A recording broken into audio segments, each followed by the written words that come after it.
In the spring of 1967, in a mansion in the Hollywood Hills that had once belonged to Bela Lugosi, a 22-year-old man sat down and wrote his own last words. His name was Arthur Lee.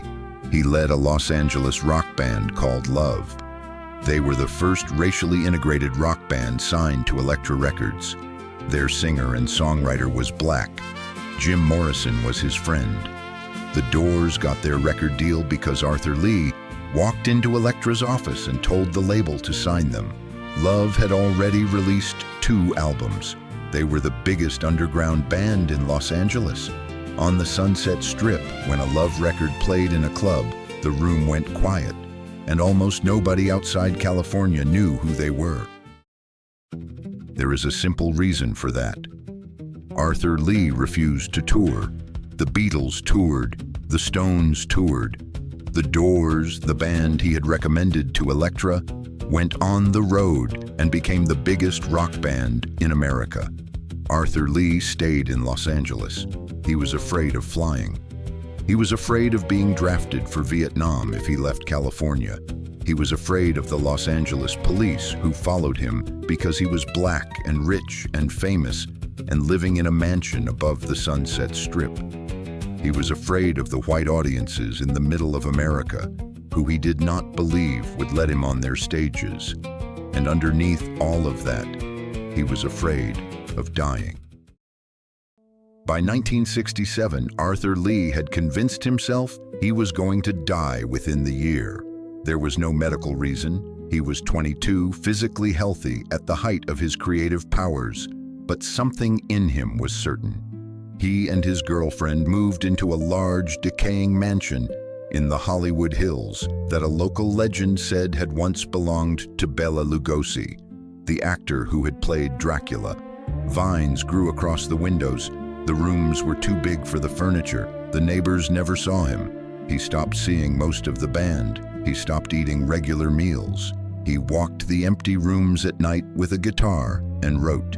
And what he wrote was an album he did not think he would live to hear released. The album was called Forever Changes. It was recorded in the summer of 1967 in a studio on Sunset Boulevard over the course of 9 months. Arthur Lee did not trust the rest of Love to play the songs the way he heard them in his head. So for the early sessions, he sent his own band home. He hired studio musicians, the same session players who would soon record for Frank Sinatra and the Beach Boys, and taught them the parts himself, one instrument at a time, humming the horn lines and the string arrangements out loud into the studio. Halfway through the sessions, the band came back and finished the record. But the sound of the album, the strange orchestral folk rock that nothing else in 1967 sounded like, was already fixed. It was Arthur Lee's sound.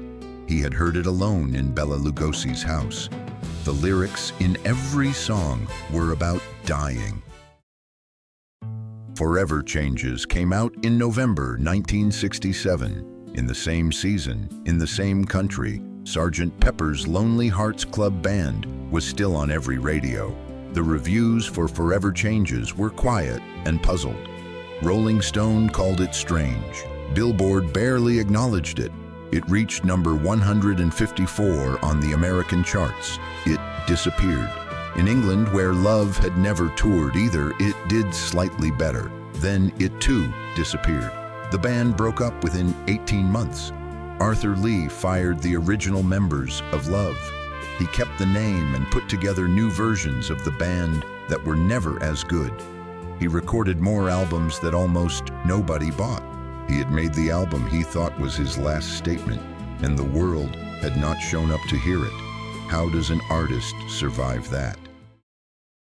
Arthur Lee did not die in 1967. He lived for 39 more years. Most of those years were hard. He struggled with money and with mental illness and with a legal system that was not kind to him. In 1996, he was sent to a California prison for 6 years on a firearms charge many observers considered questionable. He came out in 2001 at 56 years old. And something extraordinary happened. a generation of young musicians in England, many of them not yet born when Forever Changes was released, had spent the intervening decades quietly discovering it. Robert Plant called it his favorite album. Belle and Sebastian sounded like it. Primal Scream sounded like it. The album that had disappeared in 1967 had, on its own, without radio play, without touring, without publicity, become one of the most influential records of the 20th century. Arthur Lee toured England for the first time in his life. In 2003, at 58 years old, playing Forever Changes in full to sold-out concert halls. He got standing ovations. Grown men wept in the front rows.